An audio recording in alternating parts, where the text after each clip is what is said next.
Olá, olá pessoal, tudo bem? Aqui é Fábio Pirajá, esse é o Memória Capixaba, nosso projeto aqui de leitura, pesquisa sobre história do Brasil, especialmente história do Brasil, né? E do Espírito Santo também. É um canal, chamei de Memória Capixaba, porque foi o projeto que a gente iniciou no Facebook há mais ou menos uns 15 anos atrás. Eu vou até colocar aqui para vocês. Esse é o nosso canal, né? O nosso Facebook é um grupo, né? Um grupo que está dentro do meu perfil, Fábio Pirajá, meu nome. Sou capixaba, né? Sou radialista, jornalista e estou sempre pesquisador, né? Não sou acadêmico da área, né? Eu sou formado em ciência da computação, mas uma das minhas grandes paixões é a história, né? História antiga, história contemporânea, história moderna e tal. E eu me deparei nesses meus estudos, né, com essa charge maravilhosa, que é uma charge da Revista da Semana, acho que é a Revista da Semana, né? Que a gente sempre está estudando ela na Biblioteca Nacional, né? E é uma charge que a gente vê Dom Pedro II, né, entre conservadores e liberais, que eram dois partidos antagônicos, né, que se degladiavam lá no Congresso Imperial Brasileiro, no final da Guerra do Paraguai, né? Eu já fiz vídeos aqui no canal, no Memória Capixaba, falando sobre a Guerra do Paraguai, né? Da participação de capixabas na Guerra do Paraguai. Vai entrar no ar, entrou no ar já, né? Um vídeo falando sobre muitos nomes que eu encontrei de capixabas que foram para a Guerra do Paraguai, que eram heróis de guerra, tanto convocados quanto os voluntários da pátria, né? E a charge, gente, é na Revista Ilustrada, tá? Revista Ilustrada de 25 de junho de 1865. Guerra do Paraguai. E os Estados Unidos também estavam em guerra.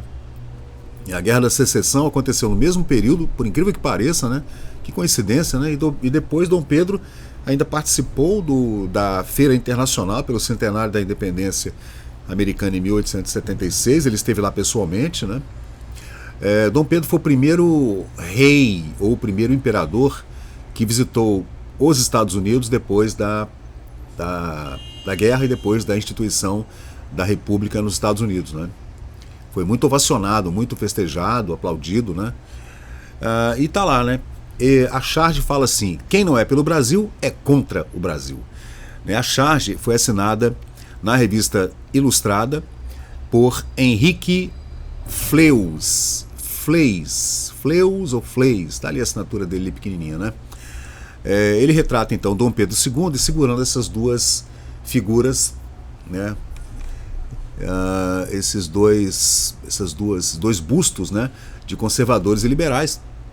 Nela o imperador unia simbolicamente os dois grandes grupos que tiveram que se unir, antagônicos que fossem, ou inimigos até, né?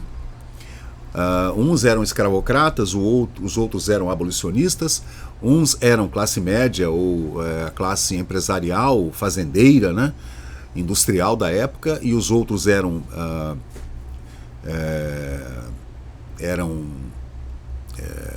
do estamento burocrático imperial, estavam dentro da máquina imperial, né, condes e viscondes e barões e duques e marechais, etc., né? Então tiveram que se unir por conta da Guerra do Paraguai, que aí toda guerra une o povo, né, gente? Toda vez que um ditador, por exemplo, ele quer unir a população, ele arruma logo uma guerra, como o Vladimir Putin está fazendo agora na Ucrânia. Porque a situação da Rússia, depois dos boicotes americanos e europeus, não vai nada bem. A Rússia vai com a sua economia de mal a pior. E entrar numa guerra, né, é bom para levantar aquele moral ufano da população que se delicia com as mentiras ditatoriais do Putin, né? Mas voltando aqui para a Revista Ilustrada, o texto diz o seguinte aqui, ó: diante de um inimigo feroz que invade nosso território, que tala nossos campos, que exerce toda sorte de crueldades, não há, nem deve haver duas opiniões. Em face de um tirano que envergonha a grande América Meridional, as paixões nacionais desaparecem. Por quê? Porque o inimigo é externo, né? Ódios e rivalidades mesquinhas fundem-se em uma só aspiração: guerra ao despotismo. Então ele está chamando o presidente paraguaio, o ditador paraguaio, né? Solano Lopes, de déspota. Quem não pugna pela honra da nação é inimigo da pátria. Aí é um lesa-pátria, né? Na época seria um lesa-coroa, né? Quem, em frente das hostes estrangeiras, não abraça o adversário político, não ama o seu país. Menospreza os laços da família e desconhece seus próprios interesses. Na balança do patriotismo pesam igualmente as ideias divergentes dos partidos ante um inimigo externo, né? Ressentimentos pessoais, dissidências internas, tudo se dissipa. Um só pensamento deve brilhar em todos os espíritos, um único sentimento deve animar todos os corações: a glória do Brasil.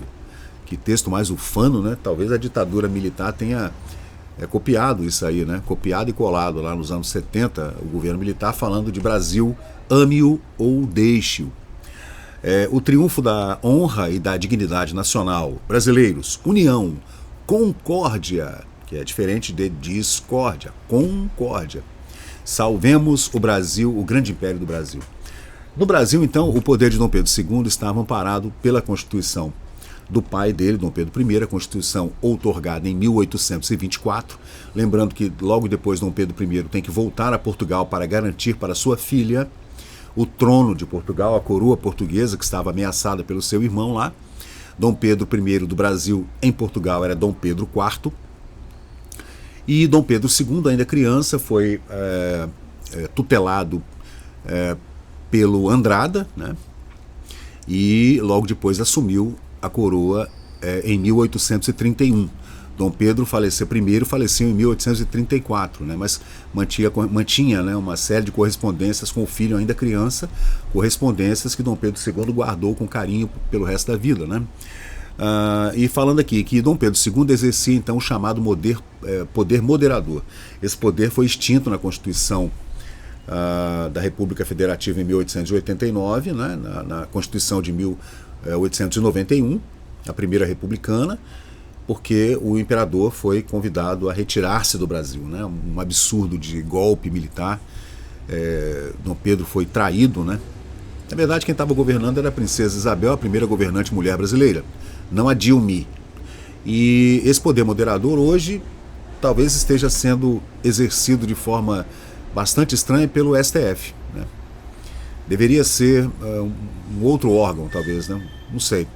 Complicado da gente analisar essa questão política brasileira hoje, essa tríade que a gente vem vivendo nesse último século, né? De judiciário, legislativo e executivo. Nessa época havia ainda o poder moderador, que era o poder de, inclusive, fechar o Congresso, né? Fazer novas eleições. Esse era o poder do imperador, né? Assim como é na Grã-Bretanha, por exemplo, né? O rei Charles agora, ele pode fechar o Congresso, é uma prerrogativa do rei da Inglaterra, né? Então, esse poder moderador permitia então nomear ministros, demitir ministros e dissolver a Câmara dos Deputados, como eu falei, o Senado também, né?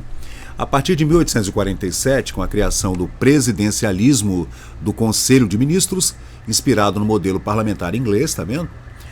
Dom Pedro II passou a nomear o presidente do Conselho. Então havia um conselho, né, de ministros muito importante. Muitos deles traíram Dom Pedro II depois, no final do Império, e ele podia nomear o presidente desse conselho, né? Então havia a Câmara de Deputados, o Senado, o poder moderador do imperador e ainda um conselho de ministros, né? E era ele, o primeiro-ministro, que formava o gabinete, né? Ele ainda tinha o poder de primeiro-ministro, né? Mas sempre sob a vigilância e o equilíbrio moderador do imperador.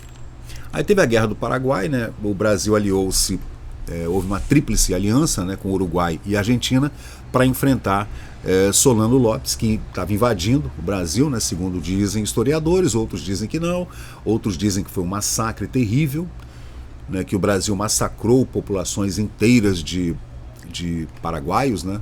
Até hoje existe uma mágoa, né, dos paraguaios com relação ao Brasil, que eu acho que o Brasil deveria resolver isso aí diplomaticamente, de uma forma bem bacana, acabar com isso, né? E o conflito foi devastador. O Paraguai perdeu quase toda a sua população masculina, né? E o esforço militar cobrou um alto preço também para o Brasil. Milhares foram mortos, né? Os voluntários da pátria, que eram pessoas comuns, comerciantes, agricultores, escravos, ex-escravos, que foram para a Guerra do Paraguai. Alguns receberam suas alforrias para poder se candidatarem aos voluntários da pátria, né? E causou também uma inflação gigantesca, né? Um buraco nas finanças do erário imperial, por muitas décadas ainda, né? Dom Pedro II foi não foi só um líder à distância, não, tá?